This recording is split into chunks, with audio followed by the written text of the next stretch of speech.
Price lord, hallelujah. ನನ್ನ ಒಡೆಯನು ರಕ್ಷಕನು ವಿಮೋಚಕನು ಅತಿ ಬೇಗನೆ ಬರಲಿರುವ ಮೊದಲಿಂಗನಾದ ಯೇಸು ಕ್ರಿಸ್ತ ನಾಮದಲ್ಲಿ ಬಂದಿರುವಂಥ ಪ್ರತಿಯೊಬ್ಬರು ಕೂಡ ವಂದನೆಗಳು. ದೇವರು ನಿಮ್ಮನ್ನು ಅತ್ಯಧಿಕವಾಗಿ ಆಶೀರ್ವಾದ ಮಾಡಲಿ. ಈ ಸಮಯದಲ್ಲಿ ನಮ್ಮ ಬಲಗೈಯನ್ನು ಮೇಲೆ ಕೆತ್ತೋಣ, ಈ ವಾಕ್ಯವನ್ನು ಅರಿಕೆ ಮಾಡೋಣ. ಯೆಹೋವನು ಒಳ್ಳೆಯವನು, ಆತನ ಕೃಪೆಯು ಶಾಶ್ವತವಾಗಿರುವುದು. ಯೆಹೋವನು ಒಳ್ಳೆಯವನು, ಆತನ ಕೃಪೆಯು ಶಾಶ್ವತವಾಗಿರುವುದು.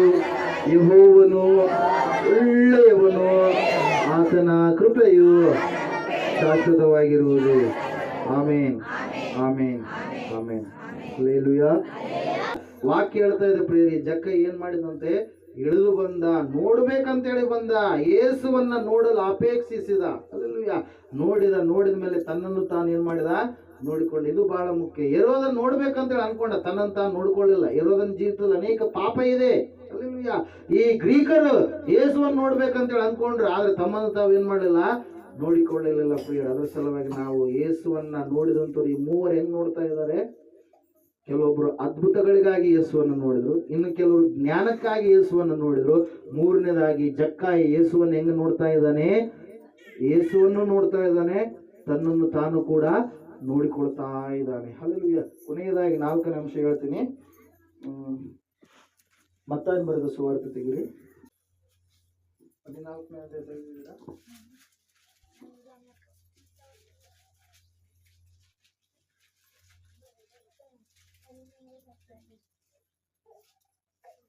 ಇಪ್ಪತ್ನಾಲ್ಕನೇ ವಾಕ್ಯವು.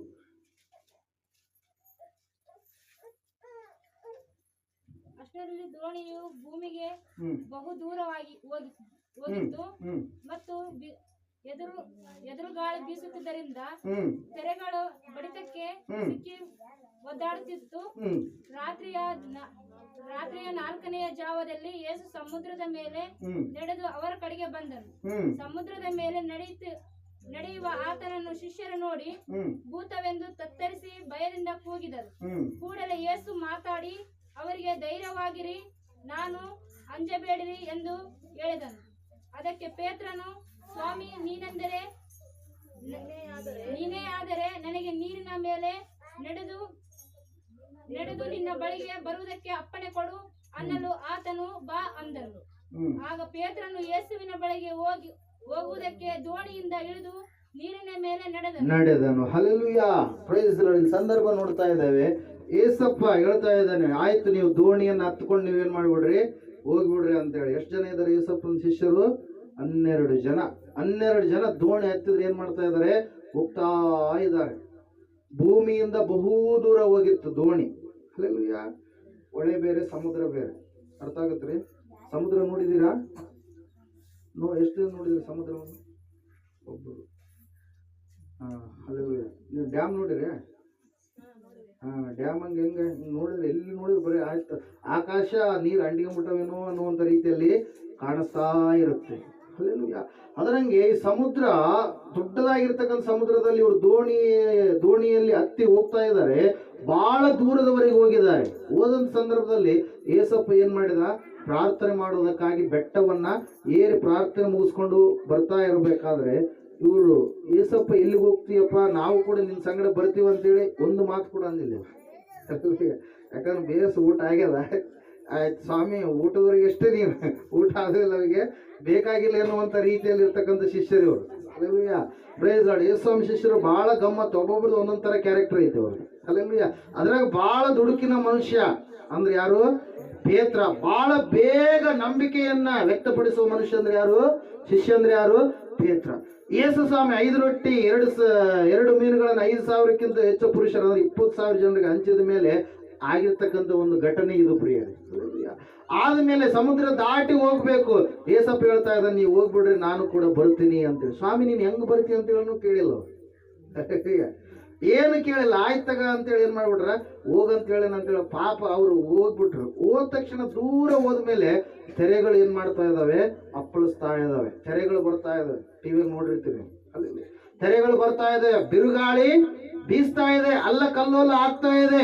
ಸಾಯುವಂತ ಸ್ಥಿತಿಗೆ ಅವ್ರು ಏನಾಗಿದ್ದಾರೆ, ಜಾರಿ ಹೋಗಿದ್ದಾರೆ ಪ್ರೇರೆ. ಆ ಸಮಯದಾಗ ಏಸಪ್ಪ ಸಮುದ್ರದ ಮೇಲೆ ಏನ್ ಮಾಡ್ತಾ ಇದ್ದಾನೆ, ನಡೆದುಕೊಂಡು ಬರ್ತಾ ಇದ್ದಾನೆ. ಎಲ್ಲಿ ನಡೀತಾ ಇದ್ದಾನೆ? ನೀರಿನ ಮೇಲೆ, ಸಮುದ್ರದ ಮೇಲೆ. ಇದುವರೆಗೂ ಯಾರು ಕೂಡ ಅದನ್ನು ನಡೆದಿರುವಂಥದ್ದವರು ನೋಡಿಲ್ಲ, ಎಂದು ಕೂಡ ಯಾವ ಚರಿತ್ರೆಯಲ್ಲಿ ಕೂಡ ಅವರು ಕೇಳಿಲ್ಲ. ಅವರು ಸಡನ್ ಆಗಿ, ಯಾಕಂದ್ರೆ ರಾತ್ರಿ ಟೈಮ್ನಾಗ ಅವಾಗ ನಾವು ಚಿಕ್ಕವರಿರುವಾಗ ನಾವು ಹುಟ್ಟಿದಾಗ್ಲಿಂದ ಅನ್ಸುತ್ತೆ, ಮತ್ತೆ ಇನ್ನು ಹಳೇ ಆದಿ ಜನಾಂಗ ಹುಟ್ಟಿದಾಗ್ಲಿಂದ ಅನ್ಸುತ್ತೆ, ಒಂದು ಭಯ ಹೋಗಿಸ್ಬಿಟ್ರ ಮನುಷ್ಯ.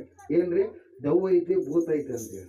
ಅಲ್ಲಿ ರಾತ್ರಿ ಟೈಮ್ನಾಗ ಒಬ್ಬರೇ ಇದ್ದಾಗ ಯಾವ್ದಾದ್ರು ದೆವ್ವದ ಸಿಲ್ವರ್ ಹೊಡಿರ್ತೀರಲ್ಲ, ಅದೇ ಸೀಲ್ಗಳು ಬರ್ತಾ ಇರ್ತವೆ ಕಳ್ಳ. ಅಲ್ಲೆಲ್ಲ ಇವ್ರಿಗೂ ಕತೆ ಕೇಳಿದ್ರೆ ನಾವು ಪಾಪ ಇವ್ರಿಗೆ ಏನಂತ ನೆನ್ಪು ಬರ್ತಾ ಇದೆ, ಸಮುದ್ರದ ಮೇಲೆ ಸ್ವಾಮಿ ನಡೆದು ಬರುವಂತದ್ದನ್ನ ನೋಡಿ ಇವ್ರು ಏನಂತ ಇದ್ದಾರೆ, ಭೂತ ಬಂತು ಭೂತ ಬಂತು ಭೂತ ಬಂತು ಅಂತೇಳಿ ಏನ್ ಮಾಡ್ತಾ ಇದ್ದಾರೆ, ಅಂಜಿಕೊಂಡು ಕಿರಿಚ್ಕೊಂಡು ಕೂಗಾಡ್ತಾ ಇದ್ದಾರೆ, ಭಯಂಕರವಾಗಿ ಕೂಗಾಡ್ತಾ ಇದ್ದಾರೆ.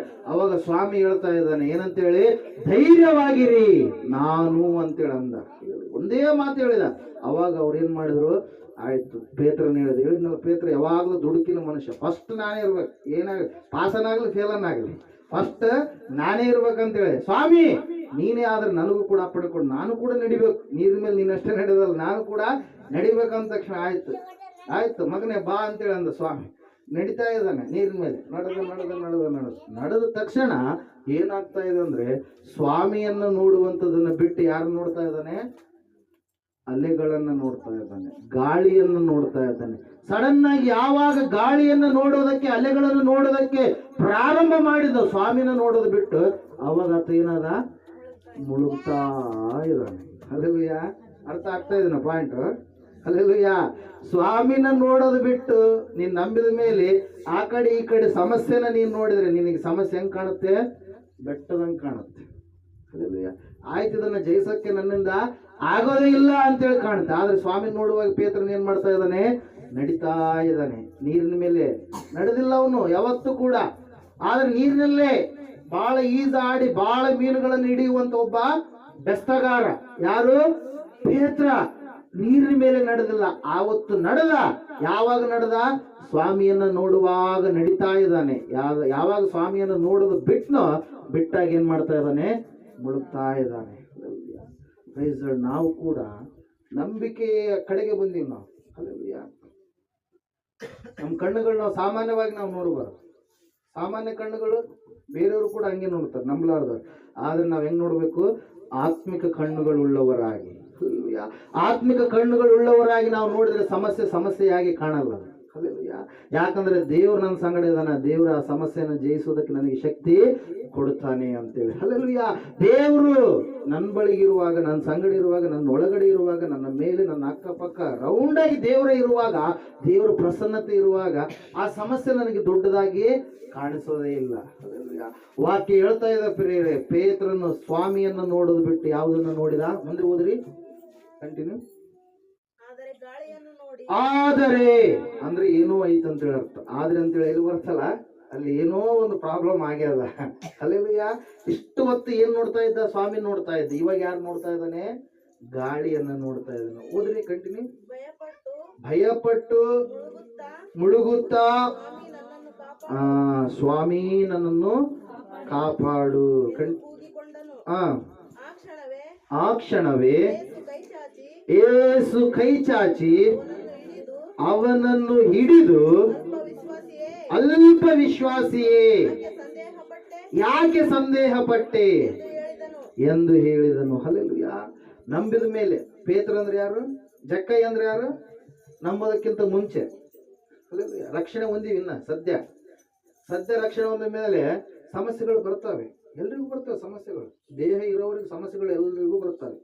ಆದ್ರೆ ನಮ್ದು ಒಂದು ಜಯ ಏನಂದ್ರೆ, ನಾವು ನಂಬಿಕೆ ಇಡ್ತೀವಲ್ಲ, ಆ ನಂಬಿಕೆ ನಮ್ಗೆ ಏನ್ ಕೊಡುತ್ತೆ? ನಮ್ಗೆ ಜಯ ಕೊಡುತ್ತೆ. ಬೇರೆಯವರು ನಂಬಲ್ಲ. ಅವ್ರು ಏನ್ ಮಾಡ್ತಾರೆ? ಸುಸೈಡ್ ಮಾಡ್ಕೊಂಡ್ಬಿಡೋಣ, ಇದ್ದಾದ್ರೆ ಏನಾದ ಈ ಲೋಕದಾಗ, ಇಷ್ಟ ಆಗಿಬಿಡ್ತಲ್ಲ, ಹಂಗಾಯ್ತಲ್ಲ ಹಿಂಗಾಯ್ತಲ್ಲ ಅಂತೇಳಿ ಅವ್ರು ಸೂಸೈಡಲ್ ಥಾಟ್ಸ್ ಗಳಿಗೆ ಹೋಗ್ಬಿಡ್ತಾರೆ. ಯಾರು? ನಂಬಲಾರ್ದಂತ. ಆದ್ರೆ ನಾವು ಯೇಸುಸ್ವಾಮಿ ನಂಬಿದಂಥವ್ರು ಏನ್ ಮಾಡ್ತೀವಿ? ನಾವು ಏನ್ ಮಾಡ್ತೀವಿ? ದೇವ್ರದನ್ನ ಸಮಸ್ಯೆ, ಇದು ಸಮಸ್ಯೆಯೇ ಅಲ್ಲ ಅಂತೇಳಿ ಸಮಸ್ಯೆನ ಬದುಕುತ್ತೆ. ದೇವ್ರನ್ನ ನೋಡಿ ಆ ಸಮಸ್ಯೆಯನ್ನು ನಾವೇನ್ ಮಾಡ್ತೀವಿ? ಓವರ್ಕಮ್ ಮಾಡ್ತಾ ಇರ್ತೀವಿ. ವಾಕ್ಯ ಹೇಳ್ತಾ ಇದೆ, ಈತ ಸ್ವಾಮಿಯನ್ನು ನೋಡಿದ್ ಬಿಟ್ಟು ಯಾರು ನೋಡಿದ? ಗಾಳಿಯನ್ನು ನೋಡಿದ. ರಕ್ಷಣೆ ಹೊಂದಿ ಬಹಳ ವರ್ಷ ಆಗ್ಯದ. ಆದ್ರೆ ಇನ್ನು ಕೆಲವರು ಅಮಾಸೆ ಮಾಡ್ತಾರೆ. ಇನ್ನು ಕೆಲವೊಂದು ಕಾರ್ಯಗಳಿಗೆ ಹೋಗ್ತಾ ಇರ್ತಾರೆ. ರಕ್ಷಣೆ ಹೊಂದಿದ್ದೀರಿ, ನಿಜನೇ. ಯಾವುದೋ ಒಂದು ಸಮಸ್ಯೆ ಬಂದಾಗ ಬೇರೆಯವ್ರ ಹತ್ರ ಹೇಳ್ಕೊಂತೀರಿ ನೀವು, ದೈವ ಸೇವಕರ ಹತ್ರ ಹೇಳ್ಕೊಳ್ಳೋದು ಕಡಿಮೆ. ನಾವೀಗ ಸಮಸ್ಯೆ ಇಟ್ಟು ಆ ಸಮಸ್ಯೆ ಹೇಳ್ಕೊಳ್ರಿ ಅಂತೇಳಿ ನಾವು ಸಮಯಾವಕಾಶ ಕೊಟ್ಟಿದ್ದಕ್ಕಾಗಿ ನೀವೇನ್ ಮಾಡ್ತೀರಿ, ಸಮಸ್ಯೆ ಹೇಳ್ಕೊಂತೀರಿ. ನಾವು ಪ್ರಾರ್ಥನೆ ಮಾಡ್ತೀವಿ, ದೇವ್ರು ಏನ್ ಮಾಡ್ತಾರೆ, ಬಿಡುಗಡೆ ಕೊಡ್ತಾರೆ. ಅಲ್ಲಲ್ವಿಯ ಎಲ್ಲ ಮಂದಿರಗಳಲ್ಲಿ ಈ ತರ ಇರಲ್ಲ. ಅಲ್ಲಲ್ವಿಯ ಕೆಲವೊಂದ್ ಕಡೆಗೆ ನೀವು ಮಂದಿರ ಹೋದ್ರಪ್ಪ, ನಿಮ್ಮ ಅಯ್ಯವ್ರು ನಿಮಗೆ ಒಂದು ಅರ್ಧ ತಾಸು ಕೂಡ ಸಿಗಲ್ಲ ಕೆಲವೊಂದು ಮಂದಿರದಲ್ಲಿ. ನಾ ಕೇಳಲ್ಪಟ್ಟಿದ್ದೀನಿ. ಅಲ್ಲಲ್ವಿಯ ಆಯ್ತು, ವಾಕ್ಯ ಹೇಳ್ತಾರೆ, ಹೋಗ್ಬಿಡ್ತಾರೆ. ಆಯ್ತು, ಮತ್ತೆ ಅವ್ರು ಮತ್ತೆ ಸಿಗೋದು ಯಾವಾಗ, ಮತ್ತೆ ನೆಕ್ಸ್ಟ್ ಭಾನುವಾರ, ಮತ್ತೆ ನೆಕ್ಸ್ಟ್ ಯಾವ ವಾರ ಇರುತ್ತೋ ಆ ವಾರ. ಮತ್ತೆ ಯಾರಾದ್ರೂ ಸತ್ತಾಗ ಆ ಟೈಮ್ನಾಗ ಸಿಗ್ತಾರೆ, ಮದುವೆ ಇದ್ದಾಗ ಸಿಗ್ತಾರೆ. ಮಾತಾಡೋಕೆ ಅವಕಾಶಗಳು ನಿಮಗೆ ಏನಾಗಲ್ಲ, ಸಿಗೋದೇ ಇಲ್ಲ ಪ್ರಿಯರೇ. ವಾಕ್ಯ ಹೇಳ್ತಾ ಇದೆ ಏನಂತೇಳಿ, ನಿನಗೆ ಸಮಸ್ಯೆ ಬಂದಾಗ ದೇವ್ರ ಹತ್ರ ನೀನು ಮೊಣಕಲ್ಲ, ದೇವ್ರಿಗೆ ಹೇಳ್ಕೊ, ದೈವ ಸೇವಕರಿಗೆ ಹೇಳ್ಕೊ. ಹೇಳ್ಕೊಂಡಾಗ ಆಮೇಲೆ ಏನಿದೆ, ಒಂದು ವೇಳೆ ಅನಾರೋಗ್ಯ ಇದ್ರೆ ನಾವು ಡಾಕ್ಟರ್ ಹತ್ರ ಹೋಗ್ಬೇಕು. ಮಾಟ ಮಂತ್ರವಾದಿಗಳ ಹತ್ರ ಹೋದ್ರೆ ಇನ್ನೂ ಹೆಚ್ಚು ಸಿಟ್ಟು ಬರುತ್ತಂತೆ. ಯಾರಿಗೆ? ದೇವರಿಗೆ. ಈ ಮಾಟ ಮಂತ್ರಕರು, ಬೇತಾಳಿಕರು, ವಿಗ್ರಹಾರಾಧನೆ ಕಡೆಗೆ ಹೋದಂತೆಲ್ಲ ದೇವ್ರಿಗೆ ಏನಾಗುತ್ತಂತೆ, ಬಹಳ ಕೋಪವನ್ನು ಎಬ್ಬಿಸುವಂತ ಕಾರ್ಯಗಳಂತೇಳಿ ಬರೆಯಲ್ಪಟ್ಟಿದೆ ಪ್ರಿಯರೇ. ಹಲ್ಲೆಲೂಯಾ. ಅದರ ಸಲುವಾಗಿ ಪೇತ್ರ ನಂಬಿ 3.5 ವರ್ಷಗಳ ಕಾಲ ಯೇಸುವಿನ ಸಂಗಡ ಇರತಕ್ಕಂಥ ಪೇತ್ರ ಸಡನ್ ಆಗಿ ನಂಬಿಕೆ ಇಟ್ಟಿದ್ದಾನೆ, ನಡೆದಿದ್ದಾನೆ. ಯೇಸು ಸ್ವಾಮಿ ಇನ್ನೂ ದೂರದಲ್ಲಿರ್ಬೇಕಾದ್ರೆ ಯೇಸಪ್ಪನ್ನ ಕೂಗಿಕೊಂಡ. ಸಮಸ್ಯೆ ಬಂದಾಗ ಅನೇಕರು ನಾವು ಕೂಡ ಏನಾಗ್ತೀವಿ, ಸ್ವಾಮಿ ನೋಡೋದು ಬಿಟ್ಟು ಯಾರು ನೋಡ್ತಿರ್ತೀವಿ, ಊರುಗಳ ಸ್ವಾಮಿಗಳನ್ನು ನೋಡ್ತಿರ್ತೀವಿ. ಹಲ್ಲೆಲೂಯಾ. ಭೂಮಿ ಮೇಲೆ ಇರ್ತಕ್ಕಂಥ ಸ್ವಾಮಿಗಳನ್ನು ನೋಡ್ತಾ ಇರ್ತೀವಿ. ಭೂಮಿ ಮೇಲೆ ಇರ್ತಕ್ಕಂಥ ವ್ಯಕ್ತಿಗಳನ್ನ ನೀನು ನೋಡಬೇಡ. ಯಾರು ನೋಡು? ಸ್ವಾಮಿನೇ ನೋಡು. ಹಲ್ಲೆಲೂಯಾ. ಆ ಸ್ವಾಮಿನ ನೋಡಿದಾಗ ಅವಾಗಲೂ ಕೂಡ ಒಂದು ವೇಳೆ ನೀನು ತಪ್ಪು ನಡೆದಾಗ ಪೇತ್ರ ಏನ್ ಮಾಡ್ತಾ ಇದ್ದಾನೆ, ಮುಳುಗಿಬಿಟ್ಟೆ ಅಂತೇಳಿ, ಸಾಯ್ತೀನಿ ಅಂತೇಳಿ ಅಂದ್ಕೊಂಡ. ಆದ್ರೆ ಸ್ವಾಮಿ ಏನ್ ಮಾಡಿದ, ಅವಾಗ ಪ್ರಾರ್ಥನೆ ಮಾಡಿ, ಸ್ವಾಮಿ ನನ್ನನ್ನು ನೀನೇನ್ ಮಾಡು, ರಕ್ಷಿಸ ಅಂದ ತಕ್ಷಣ ಆತನ ಕೈ ಏನ್ ಮಾಡ್ತು, ರಕ್ಷಣೆ ಮಾಡ್ತು. 59ನೇ ಏಷ್ಯಾನ ಗ್ರಂಥದಲ್ಲಿ ನಾವು ನೋಡ್ತಾ ಇದ್ದೇವೆ, ಆತನ ಕೈ. ವಾಕ್ಯ ಹೋದ್ರೆ ಒಂದ್ಸರಿ 59ನೇ ಮೊದಲನೇ ವಾಕ್ಯ, ಏಷ್ಯಾಯ 59 ಮೊದಲನೇ ವಾಕ್ಯ. ಬೈಬಲ್ ಇಲ್ಲಿ ಬಾ, ಇಲ್ಲಿ ಮಂದಿರಕ್ಕೆ ಬಂದಾಗ ಎಷ್ಟೇ ತೆಗಿತೀರ, ಅದ್ರ ಸಲುವಾಗಿ ನಿಮ್ಗೆ ಸಿಗ್ತಾ ಇಲ್ಲ ಬೇಗ. Hallelujah, hallelujah. ಇಗೋ ಯೆಹೋವನ ಹಸ್ತವು ರಕ್ಷಿಸಲಾರದಂತೆ ಮೋಟುಗೈಯಲ್ಲ, ಆತನ ಕಿವಿಯು ಕೇಳಲಾರದ ಹಾಗೆ ಕಿವುಡಲ್ಲ. ಆದರೆ ನಿಮ್ಮ ಅಪರಾಧಗಳೇ ನಿಮ್ಮ ದೇವರಿಂದ ನಿಮ್ಮನ್ನು ಅಗಲಿಸುತ್ತಾ ಬಂದಿವೆ. ನಿಮ್ಮ ಪಾಪಗಳೇ ಆತನು ಕೇಳಲಾರದಂತೆ ಆತನ ಮುಖಕ್ಕೆ ಅಡ್ಡವಾಗಿವೆ. ಹಲ್ಲೆಲೂಯಾ. Praise lord. ದೇವ್ರ ಕೈ ಎಂತ ಕೈ ಇರೋದು? ಮೊಂಡುಗೈ ಅಲ್ಲ ಅಂತ. ಎಂತ ಕೈ? ಮೋಟಗೈ ಅಲ್ಲ. ಕೆಂಪು ಬೈಬಲ್ ತಂದಿರ ಅಮ್ಮ? ನೀವು ತಗೊಂಡ್ರಿ? ನೀವೇನು ಭೀಮಮ್ಮ? ಅದೇ ಬೈಬಲ್ ಕೆಂಪುದೇ. ಏನು ಓದಿರೋದ್ರಲ್ಲಿ? 59ನೇ ಅಧ್ಯಾಯ, ಯೆಶಾಯ 1ನೇ ವಾಕ್ಯ.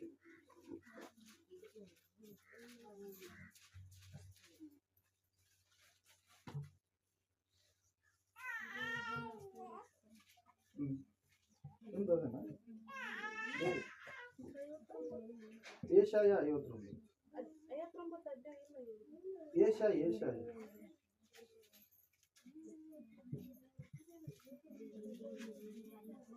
59ನೇ ಅಧ್ಯಾಯ 1ನೇ ವಾಕ್ಯ ವಚನ. 60 ಅದೇ ಕರೆಕ್ಟ್, ಬಟ್ ಅದು ಆ ಬೈಬಲ್ ಅಲ್ಲಿ ಏನಿದೆ ಟ್ರಾನ್ಸ್ಲೇಷನ್ ಚಿತ್ರ 1ನೇ ವಚನ. ಇಗೋ ನಿಮ್ಮನ್ನು ರಕ್ಷಿಸಲು ಯೆಹೋವನು ಶಕ್ತನಾಗಿದ್ದಾನೆ. ನೀವು ಸಹಾಯಕ್ಕಾಗಿ ಪ್ರಾರ್ಥಿಸುವಾಗ ಆತನು ನಿಮ್ಮನ್ನು ಆಲೈಸುವನು. ಆದರೆ ನಿಮ್ಮ ಪಾಪಗಳೇ ನಿಮ್ಮನ್ನು ದೇವರಿಂದ ದೂರ ಮಾಡಿರುತ್ತವೆ. ಹಲ್ಲೆಲೂಯಾ. ಏನಂತ ಹೇಳ್ತಾ ಇದೆ? ಶಕ್ತಿ ಎಂತ ಕೈ ಅಂತಂದ್ರೆ ಸಹಾಯ ಮಾಡುವಂತ ಶಕ್ತಿ ಉಳ್ಳಂತ ಕೈ. ಹಲ್ಲೆಲೂಯಾ. ಅದು ಇನ್ನೂ ಈಸಿಯಾಗಿ ಕೊಟ್ಟಿದ್ದಾರೆ. ವಾಕ್ಯ ಹೇಳುತ್ತೆ ಏನಂತ ಹೇಳಿ, ಯೆಹೋವನ ಹಸ್ತವು ರಕ್ಷಿಸಲಾರದಂತ ಮೋಟುಗೈ ಅಲ್ವೇ ಅಲ್ಲ ಅಂತೇಳಿ. ಹಲ್ಲೆಲೂಯಾ. Praise the lord. ಅದರ ಸಲುವಾಗಿ ಈ ಪೇತ್ರ ಆ ಸಂದರ್ಭದಲ್ಲಿಯೂ ಕೂಡ ಕೂಗಿದಾಗ ದೇವ್ರು ಏನ್ ಮಾಡ್ತಾ ಇದ್ದಾನೆ, ಆತನಿಗೆ ಏನ್ ಮಾಡ್ತಾ ಇದ್ದಾನೆ, ಆತನ ಜೀವವನ್ನ ಉಳಿಸ್ತಾ ಇದ್ದಾನೆ ಪ್ರಿಯರೇ. ಹಲ್ಲೆಲೂಯಾ. Hallelujah, praise lord. ಅದರ ಸಲುವಾಗಿ ನಾವು ಕೂಡ ಕೆಲವೊಂದು ಸಂದರ್ಭದಲ್ಲಿ ಹೆಂಗಾಗ್ಬಿಡ್ತೀವಿ, ಪೇತ್ರನಂಗೆ ಆಗ್ಬಿಡ್ತೀವಿ. ಹೆಂಗಾಗ್ತೀವಿ? ಪೇತ್ರನಂಗ. ಅನೇಕ ಸಂದರ್ಭಗಳು ಪೇತ್ರನಂಗ ಆಗ್ತೀವಿ. ಒಂದ್ಸರಿ ಇಲ್ಲರಿ ಸ್ವಾಮಿ ನನಗೆ ಯಾರು ಗೊತ್ತಿಲ್ಲ ಅಂತೇಳಿ ತಪ್ಪದಾದ ಕೆಲಸ ಮಾಡುವಂಥವ್ರಾಗಿರ್ತೀವಿ. ತಪ್ಪಾದ ಕೆಲಸ ಯಾವಾಗ ಮಾಡ್ತೀವಿ ನಾವು? ದೇವ್ರ ಆಜ್ಞೆ ಕೇಳಿರ್ತೀವಿ, ವಾಕ್ಯ ಕೇಳಿರ್ತೀವಿ, ಅದು ಮಾಡಬಾರ್ದು, ಅದು ಹೇಳ್ಬಾರ್ದು ಅಂತ ಅನ್ಕೊಂಡಿರ್ತೀವಿ. ಆದ್ರೂ ಕೂಡ ಇಲ್ಲಿ ಇದು ಹೇಳಿಲ್ಲ ಅಂದ್ರೆ ಮತ್ತೆ ನನಗೆ ಬರಲ್ಲೇನೋ ಏನು, ಅಲ್ಲಿಯ ಆದಾಯ ಕಡಿಮೆ ಆಗಿಬಿಡುತ್ತೇನೋ, ಇನ್ನೊಂದು ಕೆಲಸ ಆಗಲೇನೋ ಅಂತೇಳಿ ತಪ್ಪು ಸುಳ್ಳನ್ನ ಹೇಳ್ತಾ ಇರ್ತೀವಿ ಪೇತ್ರನ ರೀತಿಯಲ್ಲಿ. ಎರಡನೇದಾಗಿ ಹೆಂಗಿರ್ತೀವಿ ನಾವು? ಹೆಂಗಿರ್ತೀವಿ ಹಿಂಗ ಕಷ್ಟ ಬಂದಾಗ ಏನಾಗಿರ್ತೀವಿ ನಾವು? ಸ್ವಾಮಿ ನಮ್ಮನ್ನ ರಕ್ಷಿಸು ಅಂತೇಳಿ ಕೇಳ್ಕೊಂಡ್ರೆ ಓಕೆ. ಕೇಳ್ಕೊಳ್ಳಾರ್ದು ಹಂಗೆ ಇದ್ರೆ ನಾವ್ ಏನಾಗ್ಬಿಡ್ತೀವಿ? ಲೋಕದಲ್ಲಿ ಬಿದ್ರೆ ಮುಳುಗೋಗ್ಬಿಡ್ತೀವಿ. ಅಲ್ಲ ಹೆಂಗಾಗ್ತೀವ್ರಿ? ಮುಳುಗೋಗ್ಬಿಡ್ತೀವಿ. ಅದ್ರ ಸಲುವಾಗಿ 4 ಜನ ಯೇಸು ಸ್ವಾಮಿಯನ್ನು ನೋಡಿದ್ರು, ಇನ್ನೂ ಅನೇಕರು ನೋಡಿದಾರ. ಅಲ್ಲೆಲ್ಲೂಯ್ಯ. ವಿಶೇಷವಾಗಿ ಈ ಹೆರೋದನು ಎದಕ್ಕಾಗಿ ನೋಡಿದ ಯೇಸು ಸ್ವಾಮಿಯನ್ನ? ಅದ್ಭುತಕ್ಕಾಗಿ ನೋಡಿದ. ಗ್ರೀಕರು ಯೇಸು ಸ್ವಾಮಿಯನ್ನ ಯಾವುದಕ್ಕಾಗಿ ನೋಡಿದ್ರು? ಜ್ಞಾನಕ್ಕಾಗಿ ನೋಡಿದ್ರು. ಆದರೆ ಜಕ್ಕಾಯ ಯೇಸು ಸ್ವಾಮಿಯನ್ನು ಯಾವುದಕ್ಕಾಗಿ ನೋಡಿದ? ತನ್ನನ್ನು ತಾನು ನೋಡಿಕೊಳ್ಳುವುದಕ್ಕಾಗಿ, ಯೇಸುವಿನಿಂದ ಪರಿಪೂರ್ಣವಾದಂಥ ಬಿಡುಗಡೆಯನ್ನ ಹೊಂದಿಕೊಳ್ಳುವುದಕ್ಕಾಗಿ ನೋಡಿದ. ಪೇತ್ರನು ಯೇಸು ಸ್ವಾಮಿಯನ್ನ ಸಮಸ್ಯೆ ಬರೋದಕ್ಕಿಂತ ಮುಂಚಿತವಾಗಿ ನೋಡಿದ. ಸಮಸ್ಯೆ ಬಂದ ಮೇಲೆ, ಸಮಸ್ಯೆಯಲ್ಲಿ ಸಿಲುಕಿಕೊಂಡ ಮೇಲೆ ಕೂಡ ಪುನಃ ಏನ್ ಮಾಡಿದ? ಯೇಸುವನ್ನ ನೋಡಿದ. ಸಮಸ್ಯೆಯಲ್ಲಿದ್ದಾಗ ನಾವ್ ಯಾರು ನೋಡ್ಬೇಕು? ಯೇಸು ಕ್ರಿಸ್ತನನ್ನೇ ನೋಡ್ಬೇಕು. ಆತನೇ ನಮ್ಮ ಆಶ್ರಯ ಗುರಾಣಿ, ನಮ್ಮನ್ನು ಬಿಡಿಸುವಂತ ದೇವರಾಗಿದ್ದಾನೆ. ಪ್ರೇರಿ ಸಮಯದಲ್ಲಿ ನಾವೆಲ್ಲರೂ ನಿಂತ್ಕೊಳ್ಳೋಣ. ನೀವು ಯಾರನ್ನ ನೋಡ್ತಾ ಇದ್ದೀರಿ? ಸ್ವಾಮಿಯನ್ನ ನೋಡ್ತಾ ಇದ್ದೀರಾ ಅಥವಾ ಲೋಕದಲ್ಲಿ ಇರ್ತಕ್ಕಂಥ ವ್ಯಕ್ತಿಗಳನ್ನ, ವಸ್ತುಗಳನ್ನ ನೋಡ್ತಾ ಇದ್ದೀರಾ? ಯಾರನ್ನ ನೋಡ್ತಾ ಇದ್ದೀರಿ? ಲೋಕದಲ್ಲಿರುವಂತ ಸಂಪ್ರದಾಯ ಪದ್ಧತಿಗಳನ್ನ ನೋಡ್ತಾ ಇದ್ದೀರಾ?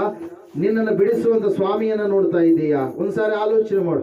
ಸಮಸ್ಯೆ ಬಂದಾಗ ಪೇತ್ರ ಸಮಸ್ಯೆಯನ್ನ ನೋಡಿದ, ಆದ್ರೆ ಸ್ವಾಮಿಯನ್ನ ನೋಡುವಂಥದನ್ನ ಬಿಟ್ಟ. ಅದಕ್ಕಾಗಿ ವಾಕ್ಯ ಹೇಳ್ತಾ ಇದೆ, ಪೇತ್ರನು ಸಮಸ್ಯೆಯನ್ನು ನೋಡಿದ ಕಾರಣಕ್ಕಾಗಿ ಮುಳುಗ್ತಾ ಹೋಗ್ತಾ ಇದ್ದಾನೆ. ಆದ್ರೂ ಆ ಸಮಸ್ಯೆಯಲ್ಲಿಯೂ ಕೂಡ ಪುನಃ ಪೇತ್ರ ತಿಳಿದುಕೊಂಡು, ತಿದ್ದಿಕೊಂಡು, ಸ್ವಾಮಿ ನನ್ನನ್ನು ರಕ್ಷಿಸಿ ಎಂಬುದಾಗಿ ಹೇಳಿದಾಗ ದೇವರು ಆತನನ್ನು ರಕ್ಷಿಸಿದ್ರು ಎಂಬುದಾಗಿ ನಾವು ನೋಡ್ತಾ ಇದ್ದೇವೆ. ಯಾಕಂದ್ರೆ ದೇವರ ಕೈ ರಕ್ಷಿಸುವಂತ ಕೈ ಆಗಿದೆ. ಹಲ್ಲೆಲೂಯಾ.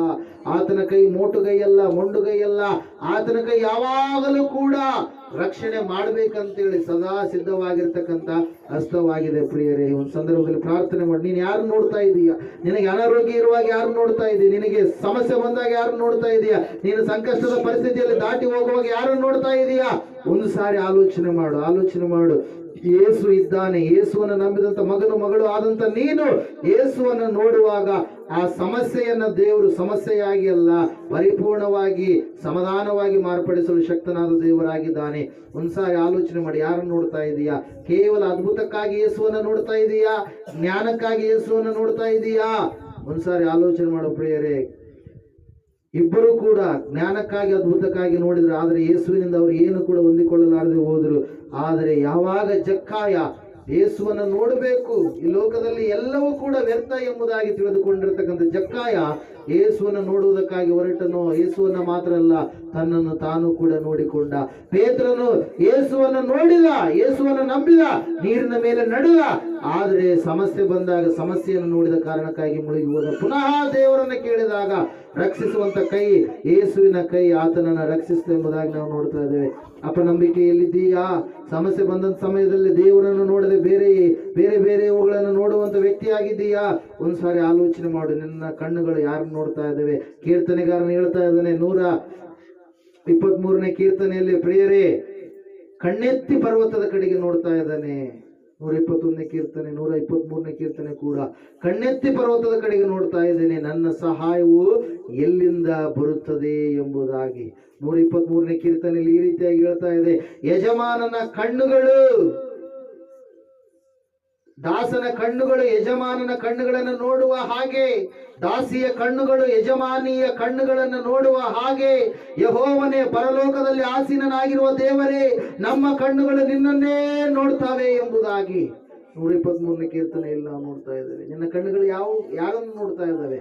ಒಂದ್ಸರಿ ಆಲೋಚನೆ ಮಾಡು. ಪ್ರಾರ್ಥನೆ ಮಾಡಿಕೊಳ್ಳೋಣ. ಮಹೋನ್ನತ ಮಹಾಪರಿಶುದ್ಧನಾದ ದೇವರೇ, ವಾಕ್ಯವನ್ನು ಕೇಳಿದರೆ ಸ್ವಾಮಿ, ಇವರ ಕಣ್ಣುಗಳು, ಆತ್ಮಿಕ ಕಣ್ಣುಗಳು ನಿನ್ನನ್ನೇ ನೋಡುವ ಕಣ್ಣುಗಳಾಗಿ ಮಾರ್ಪಾಟು ಹೊಂದಲಿ. ಸಮಸ್ಯೆ ಇರಲಿ, ದುಃಖ ಇರಲಿ, ಏನೇ ನೋವು ಇರಲಿ, ಎಲ್ಲವುಗಳಲ್ಲಿ ಸ್ವಾಮಿ ನಿನ್ನನ್ನೇ ನೋಡುವಂತ ಸ್ಥಿತಿ ಉಂಟಾಗಲಿ.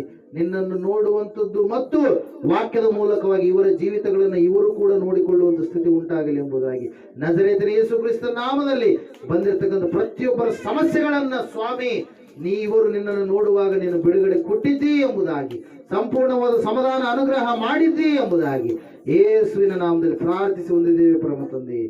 ಆಮೆನ್. ಎಲ್ಲರೂ ಮೊಣಕಾಲೂರು ಕೂತ್ಕೊಳ್ಳೋಣ.